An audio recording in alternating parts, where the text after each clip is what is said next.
welcome to Book Club The Great Escape. I'm author CJ Peterson. I'm here with my co-host, author Michael Scott Clifton. We have a special guest today, and that is author Lana Lynne. Before we get started, Mike, how was your week? It was pretty uneventful. First week after January, coming off New Year's and Christmas, we had a real good week. Got to do some stuff outside because it finally warmed up. And this weekend, they'll be at the Northwest Arkansas Comic Con in Rogers. And the high on Friday is supposed to be 35 degrees, I think. Ooh. So, but at least it'll be sunny. And, but we've been there second year to go there. Last year we did really good, but it was in March, not January. And beautiful drive. We go through southeastern Oklahoma, or northeast Oklahoma to go up through Fort Smith. And you have to go through the mountains and beautiful scenery. Just a little worried, hoping that they haven't had any kind of weather there, that because the roads would definitely be icy, and we are not icy driving people. No. So None of us are. Mm-mm. So what do you have coming up next? After this, Yeah.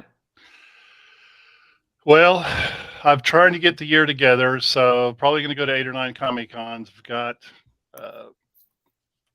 put them down. Mississippi Comic Con in June. That's in Jackson. The Longview Comic Con in July, which is, they did that. They stopped doing that, right before COVID, I think it was. Mm-hmm. It's Okay. July 15th this year. And so return to Longview, one day Comic Con. Before it was 2 days. Mm-hmm. The Oklahoma Comic Con in Tulsa, and then the Arkansas Little Rock Comic Con.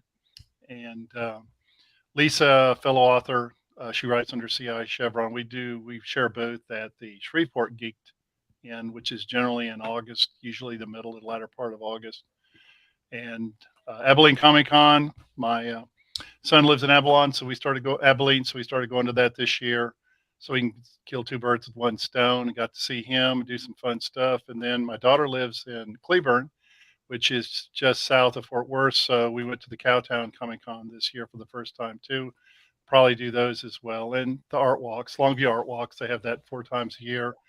I've since found out that in order to get into the Longview Wine Festival, you have to actually apply for that in February, even though it's in October. Wow. Or is it November? Might be in November. So we'll try to get, name in there this time. I don't know about the Chautauqua Festival. I haven't. Maybe y'all have received some information on that. I haven't received. No, I actually emailed Longview. Okay. The public library for it. It is on I can tell you in just a second. Seriously? April 15th. Atlanta, you're in Longview, right? Isn't that where you live in Longview? White Oak. White Oak. Mhm. Dalton Days is really good venue for authors too. I've always done very well at that. And depending on the weather, Right. always depending on the weather on these outside venues. So there are only 2 that I will do that are outside.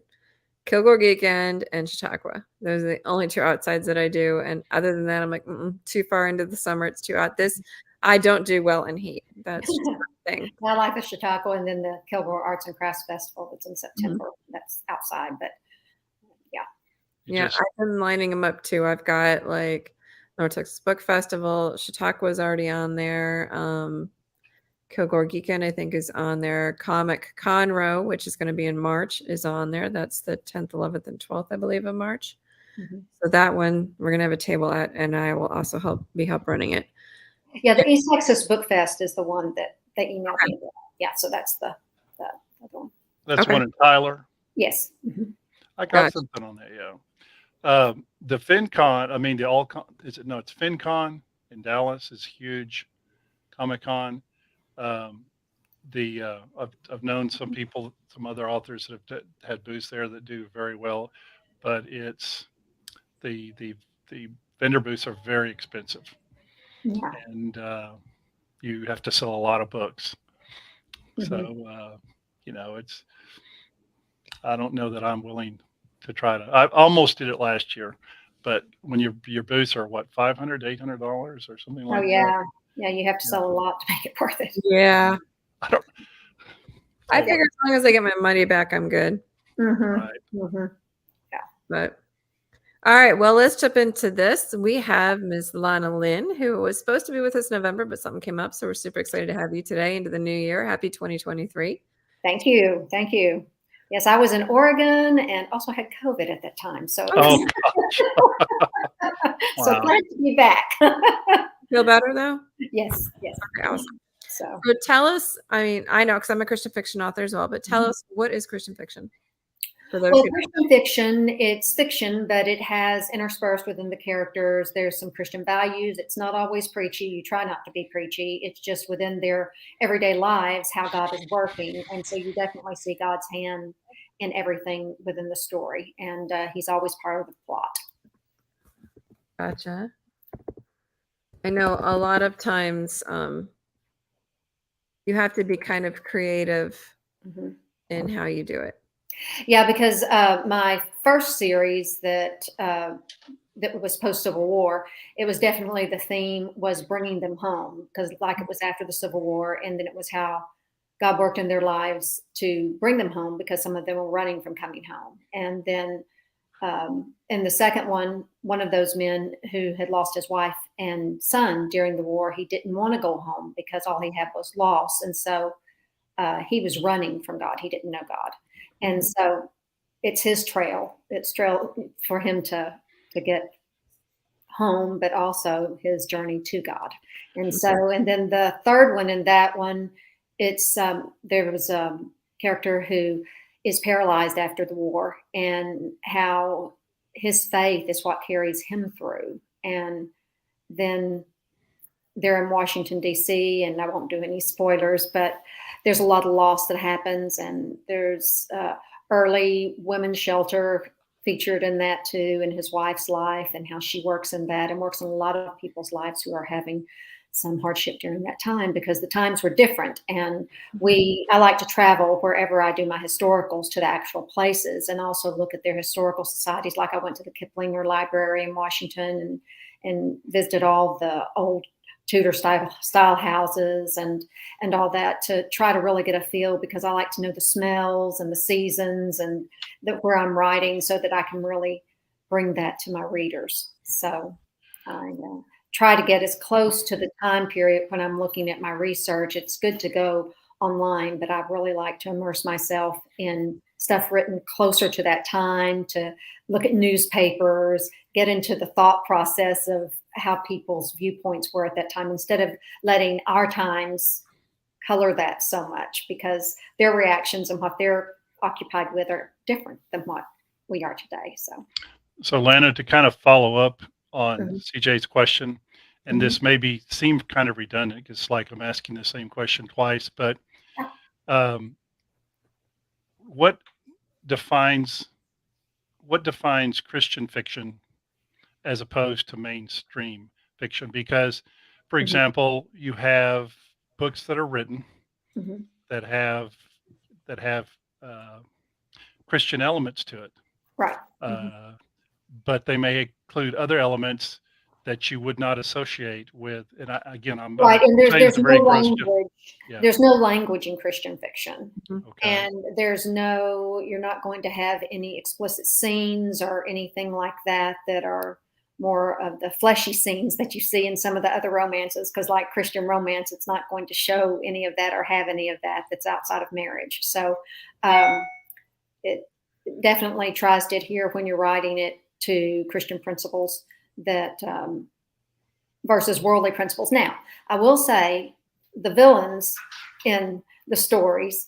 they're not Christian, and so you're going to see their viewpoints, but you try to very much sanitize a lot of that so that no one is offended. Like I had a grandmother once ask me at a signing when she bought my book, she said, "My grandchildren pick up what I'm reading all the time.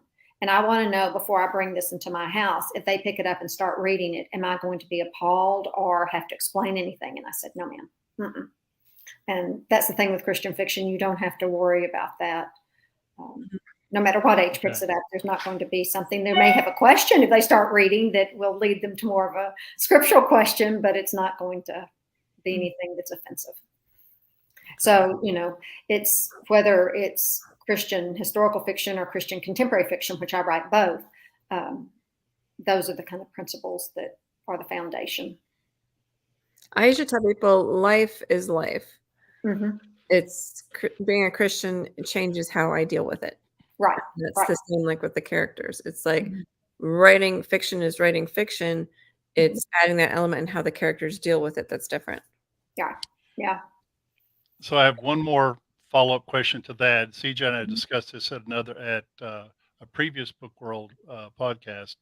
So I'm trying to see if I can phrase this the right way. So with the day and times that we live in, there's often a lot of pressure on anyone that is in the literary scene, authors especially, to have some sort of PC checklist.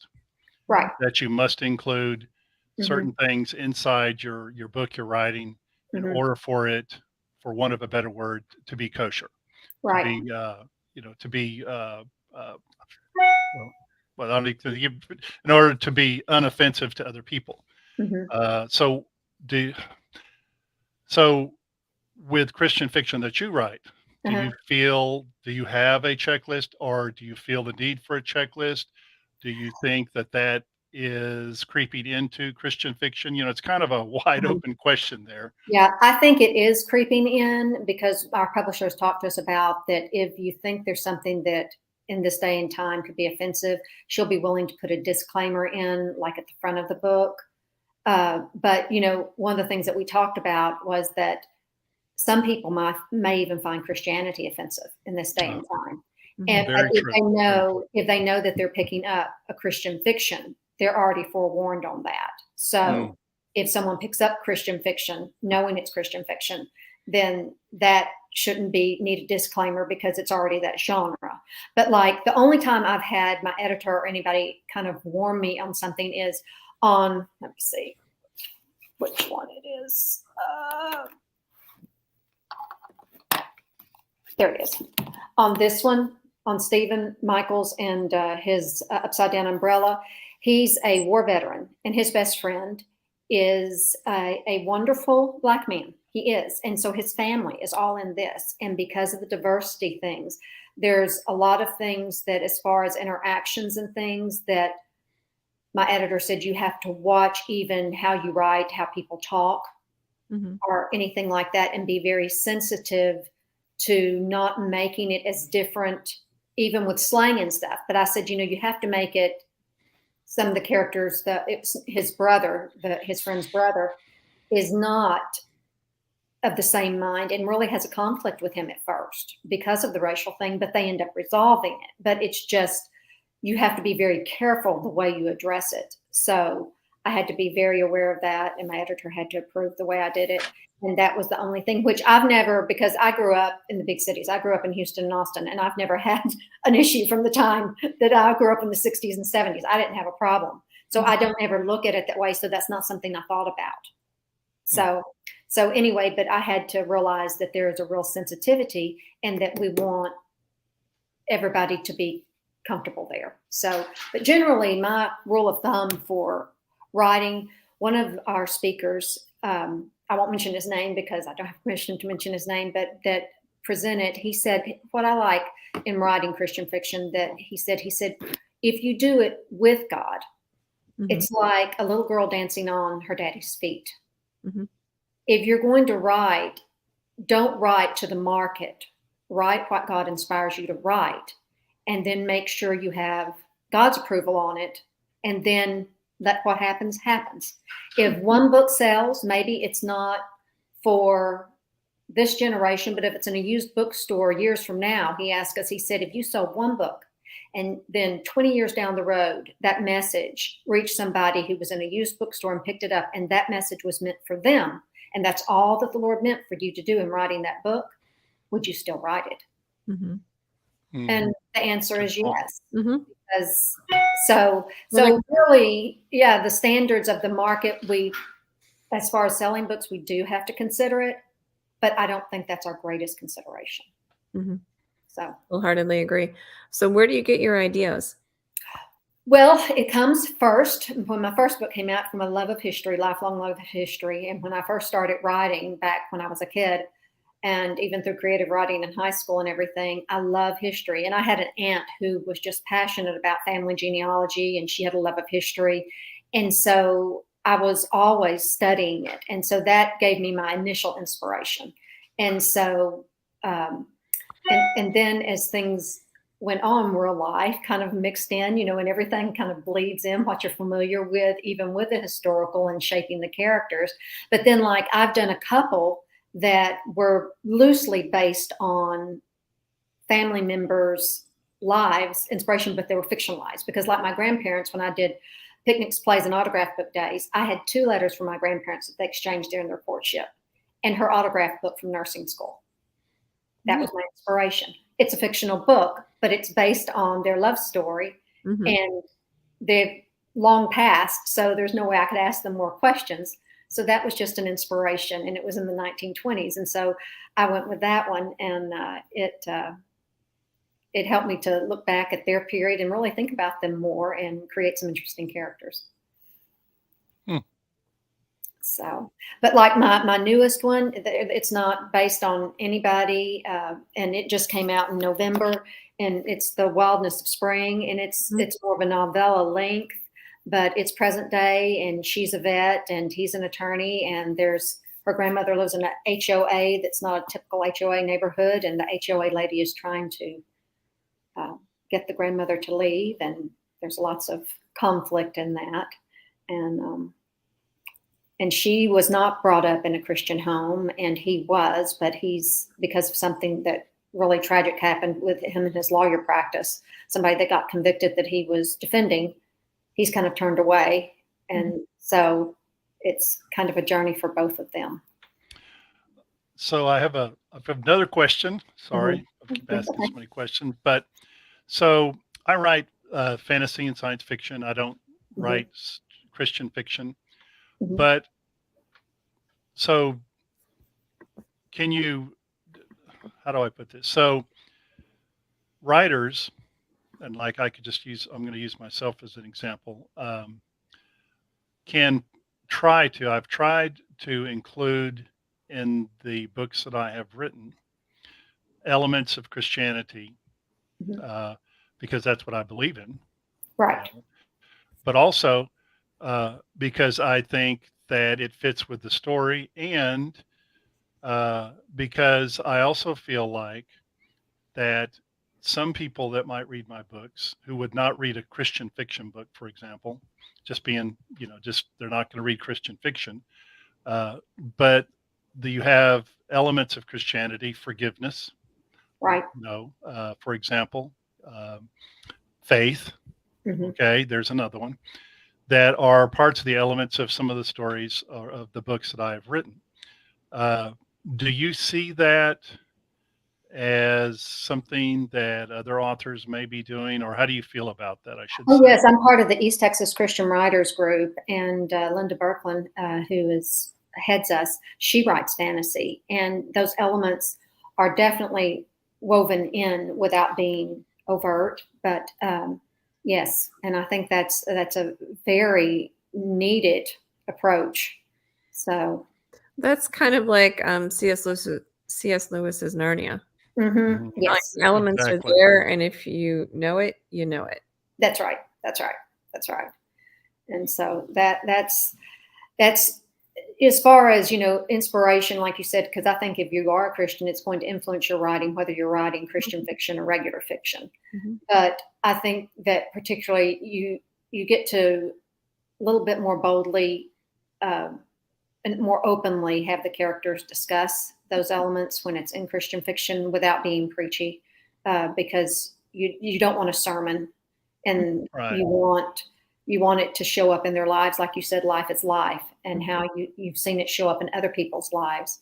And like even in my newest one, when he visits his ex-client in a prison, and I've actually visited in a prison before, and so how that affects all those families and stuff, and that element, and how there's hardship in life, and the really, the reality of that people are facing those things, and but how the Lord can even work in those situations.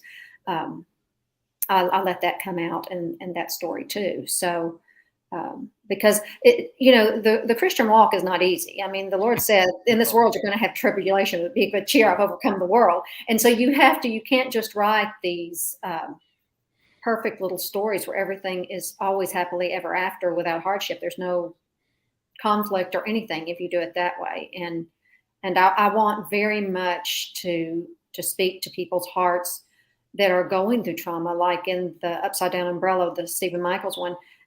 He sets up an app for veterans with PTSD, and definitely dealing with that subject matter. And I did a lot of studying on that and everything because I have a heart for the military also, because growing up during Vietnam, like I wore the MIA bracelet until it broke, and mine never got to come home. And I've written letters to his family. And then of course I've had family that's have served in the military, and my father-in-law was a Marine. So my late father-in-law. And so I really try to honor them in a lot of my books, even from the Civil War forward. Mhm. And, and years ago, I was able to pair up with a wonderful lady who met her husband during World War II, and we co-authored a wonderful book, Life Between the Letters. And that was a real honor because he was on Omaha Beach and everything. So, Wow.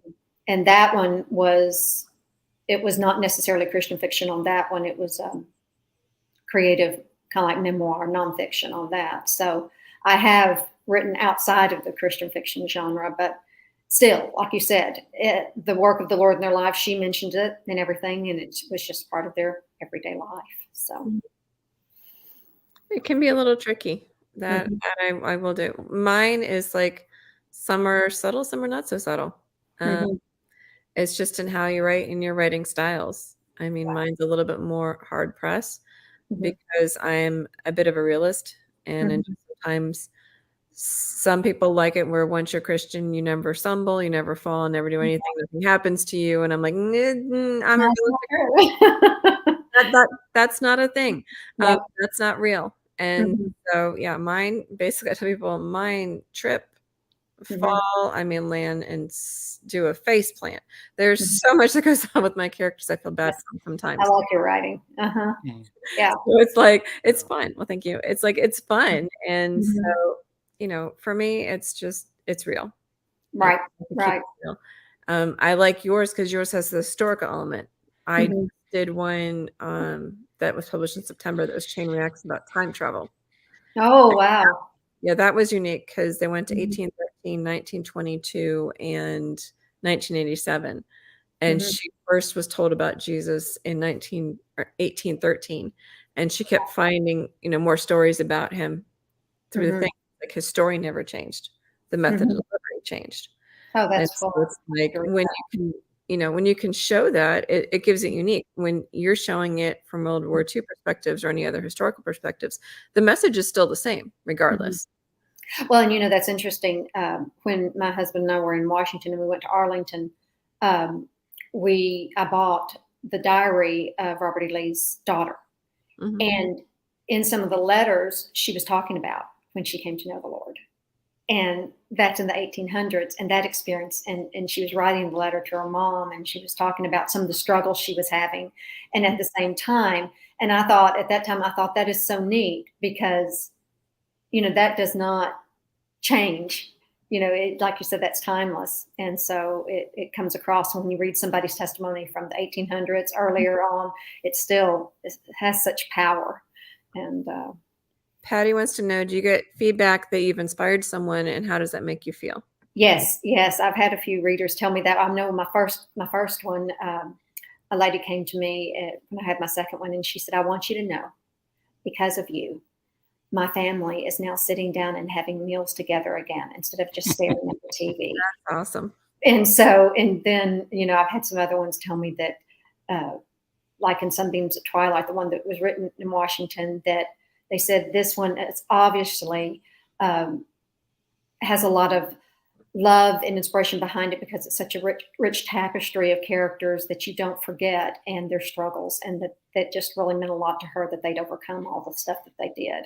So those kind of things mean a lot. And then on my whimsy book, which that one was written, I honestly said the Lord had the pen on that one. That one was not me. That was definitely just the Lord. That one, I was driving down the street and just the name Whimsy came to me, and I stopped. And then there was this turning like puzzle piece time thing at this apartment complex I passed.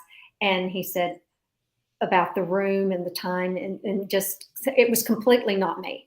But anyway, I had a reviewer tell me, he said, I felt the Holy Ghost the whole time I was reading that book. And that just, and that one goes from a little girl to when she's an adult. And I wasn't expecting that reaction, but somebody else really felt that when they were reading that. So that means a lot to me. That's very cool.